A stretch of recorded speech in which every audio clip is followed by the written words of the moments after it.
Ross Merriam on the left from Middleton, Connecticut. Both have traveled here this weekend.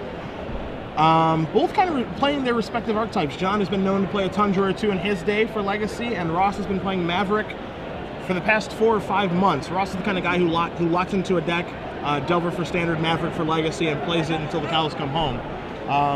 We are in game 3 as John is taking a mulligan here. Not entirely sure who was on the play this particular game. Actually, I think, yeah, Ross looks to be on the play. I think he kept first, and John is now mulliganing down to 6. This matchup is always very, very close. A lot of interactive things going on, a lot of moving pieces. I know you have Ross's deck list in front of you. You can kind of cut to the sideboard since we're in the sideboard of games. Anything there that kind of stands out to you against a Blue-White Miracles type deck? Now, Gaddock Teague, super valuable. Incredibly good. You know, stopping Terminus. Does he play Entreat the Angels? Yeah, he does. Entreat the Angels, Jace the Mind Sculptor, Engineered Explosives, Force of Will, Terminus. Lots and lots of things shut down by an additional copy of Gaddock Teague. He has a variety of different threats depending on what kind of angle he wants to hit from. Anything from Armageddon to Elspeth to Oblivion Ring to even Thrun. You know, like just a variety of different things that he might want to hit from. What I often find more important is what the blue-white deck has in their sideboard. You know, how much Moat, Humility, Wrath of God action. Well, you're going to find 1 Moat and 1 Humility here for John, in addition to a counterbalance package in his main deck, along with the Miracle package as well. You're also going to find 3 Path to Exiles, 2 Oblivion Rings. Very strong cards in this matchup. Pithing Needle and an Engineered Explosives, which he can search for with his 2 copies of Trinket Mage. So there is a lot of back and forth. There is a lot of interactiveness in this matchup. It's going to be very interesting to see. I'm not surprised that we're in a game 3, especially from 2 very strong players, but John is mulliganing down to 5 at this point. That is a real tough spot to be in. Now, this deck does not mulligan the worst, but it does lead to the potential for a dubious mana draw. You know, any deck with Senses Divine on top and Brainstorm is often quite good at mulliganing. Especially with Terminus to catch back up if you fall behind on the board. Yeah, you don't have to get to 4 mana for your Wrath. It only takes 1 to catch back up relatively quickly. And with how straightforward and linear Maverick is, a Terminus can turn things around really quick.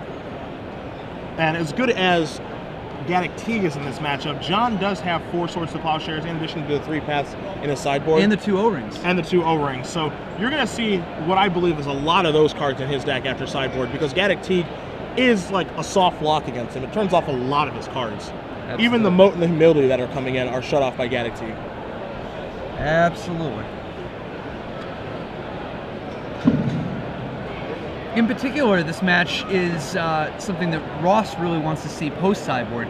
Game 1, he suffers from having Path to Exile and Plows and Jitte and all sorts of cards that he doesn't want in his main deck, you know? Yep. One of our favorite sponsors. Well, please forgive. The zombie guy is our back. Zombie Apocalypse Escape.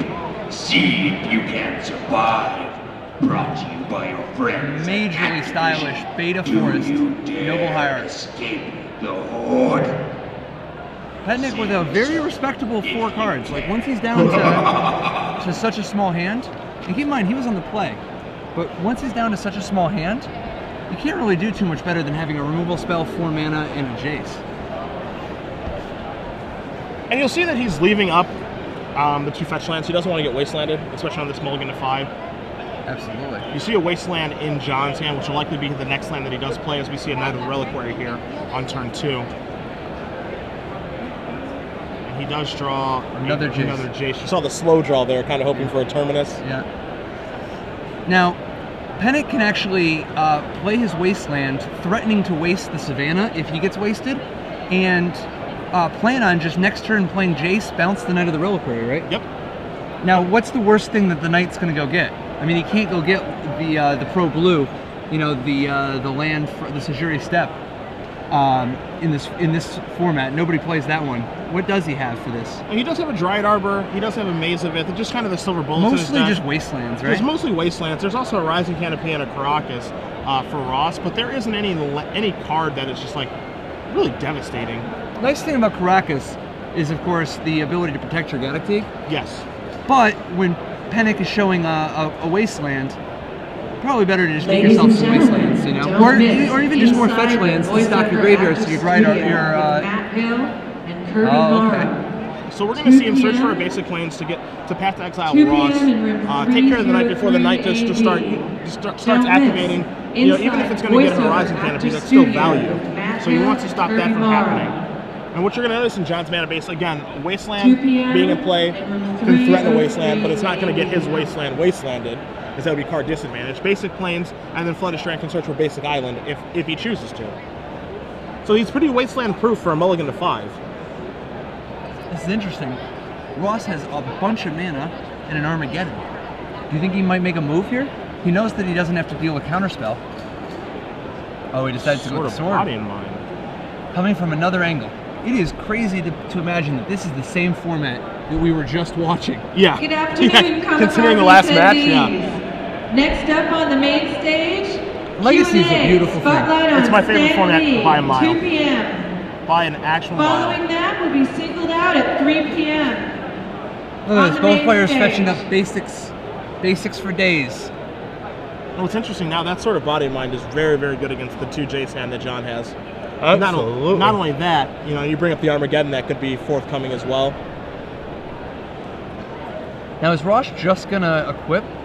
No, he decides to play out the Plans. mother. Noble Hire gets in there for 1. Now this Sword of Body Mind means that either of these creatures could kill Jace if Jace bounces 1. We're going to see an Oblivion Ring here from John. Think he's gonna O-ring the sword? Looks the way he's moving his mana around, it looks like it. He does. I choose you, sword.